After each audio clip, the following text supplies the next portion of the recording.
Hey, AnswersNow friends and family. Welcome to our weekly installment of the Parent Support University.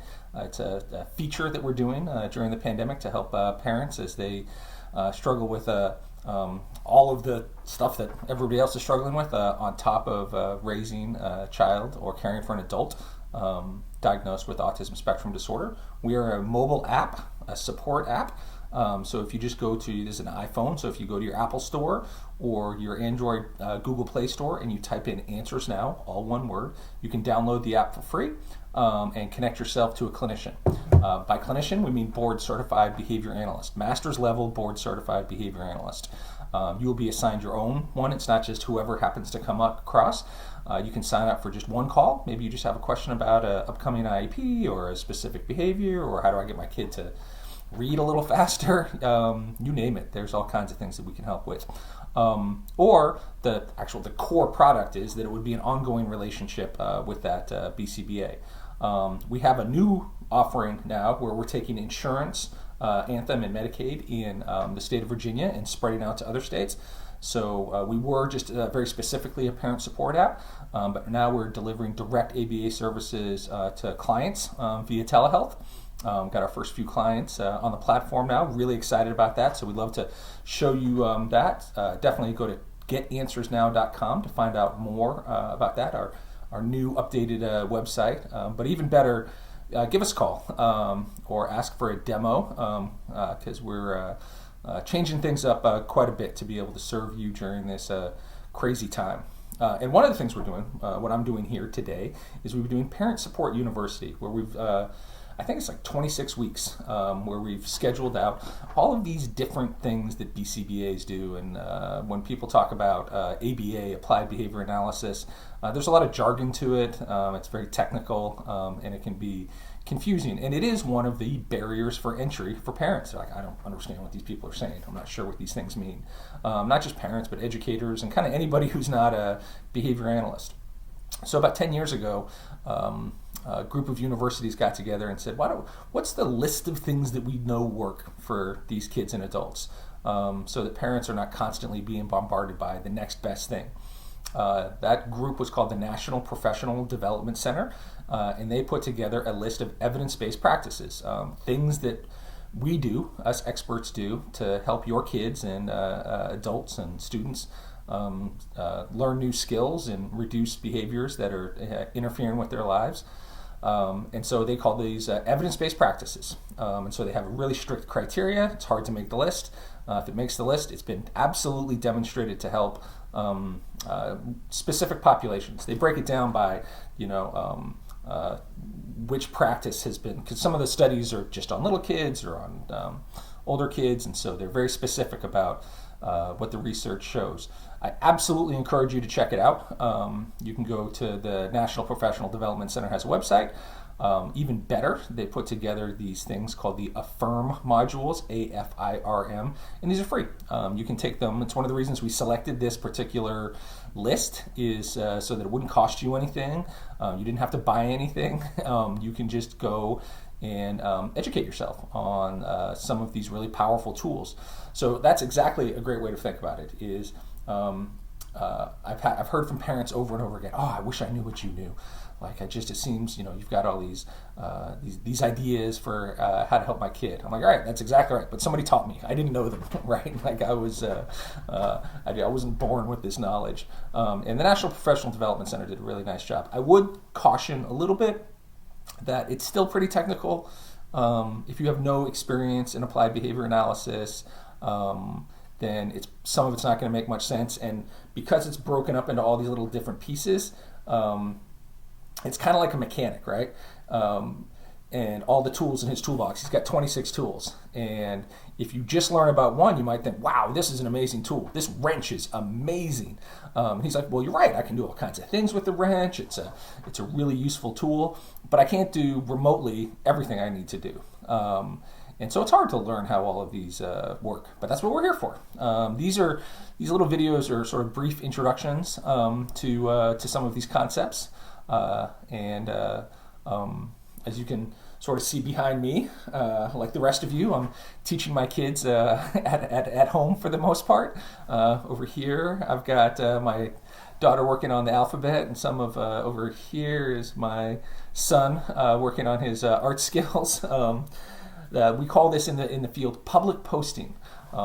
Research has demonstrated that if you put materials up where people can see them, it has a positive effect. And so here I am using my own stuff on my own kids. I try not to do it too much. I try to turn it off.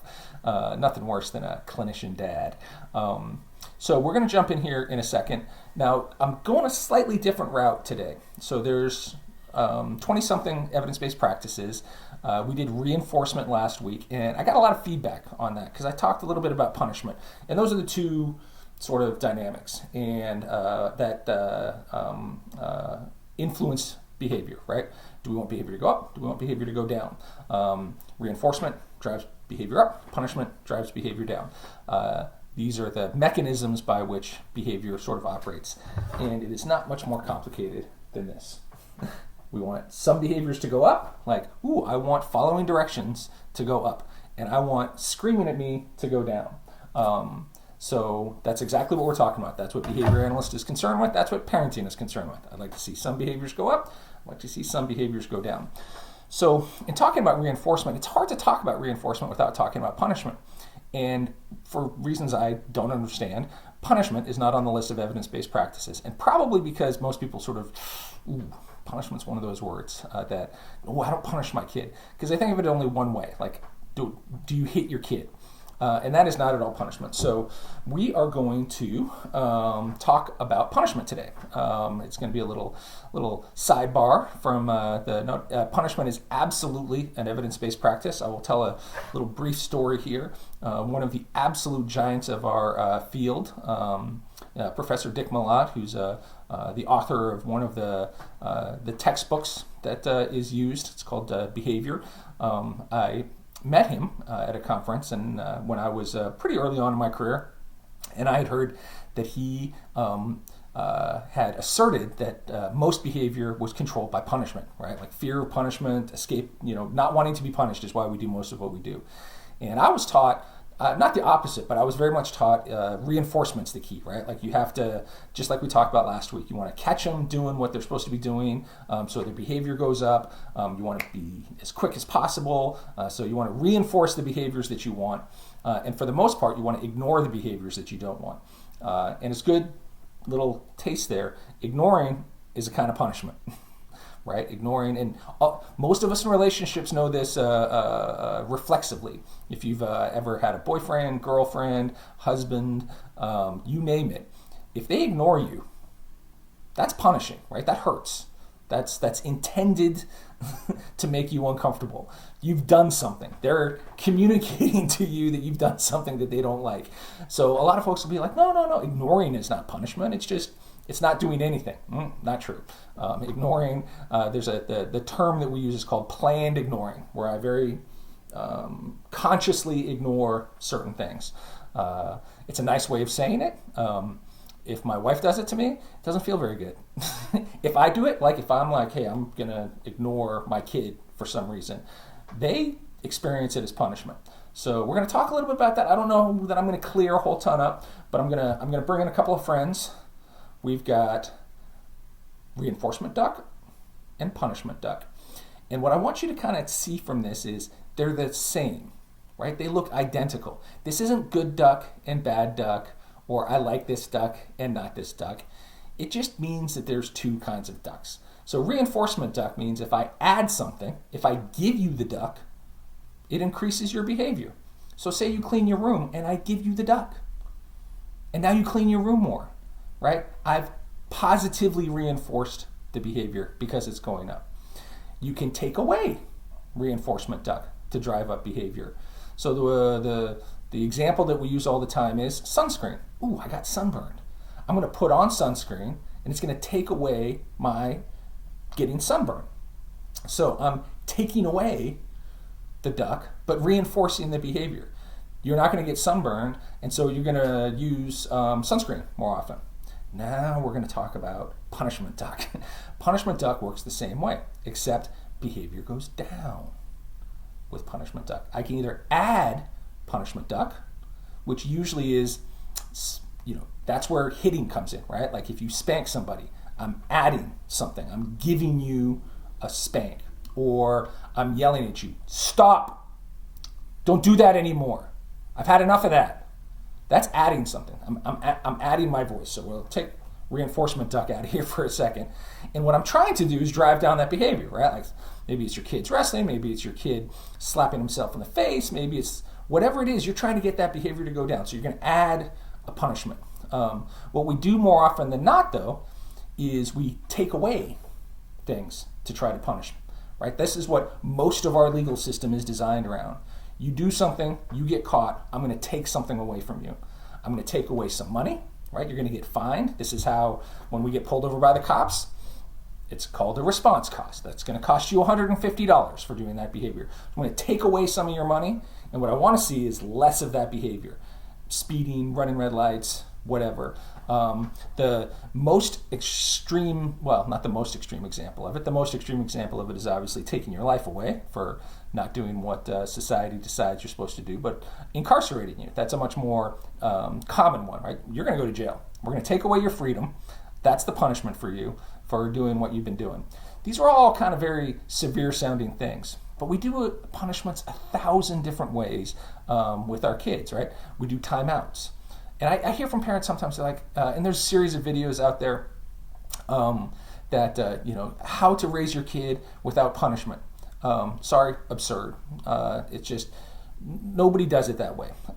Why? Because your kids, and those of you who have kids or are around kids, want 100% of your attention. And they want whatever they want, whenever they want.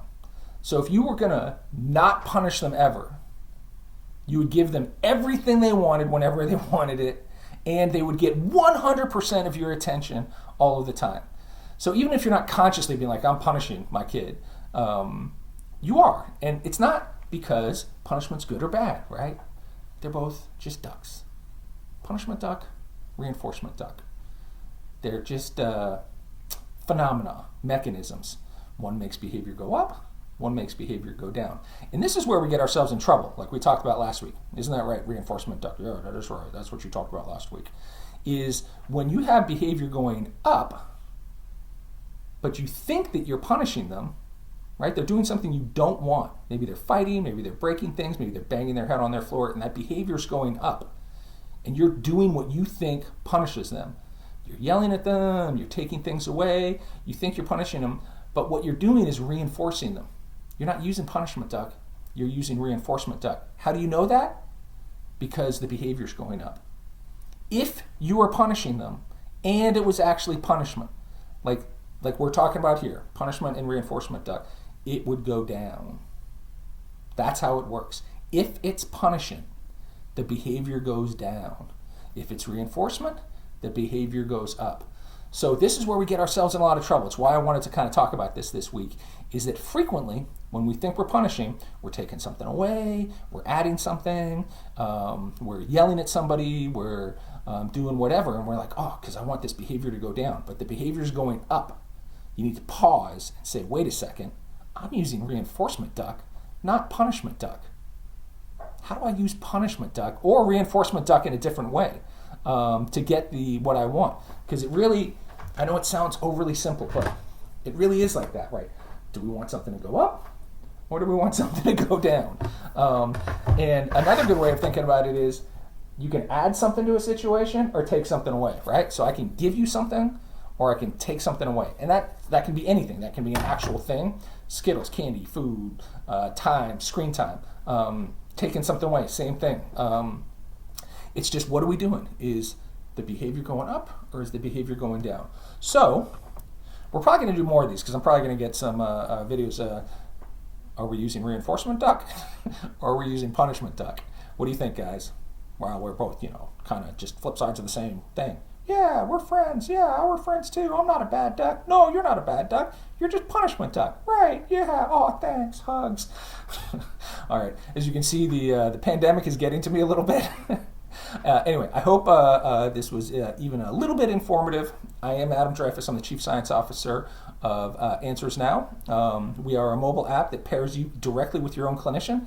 Essentially, put an Adam in your pocket. You got questions about punishment, you got questions about what to do with your kid, sign up, and you will have your own expert helping you through this. And the key is we're going to help make you the expert. So go to getanswersnow.com, check out more about us, download our app off of the App Store. We are accepting insurance, and have a great day.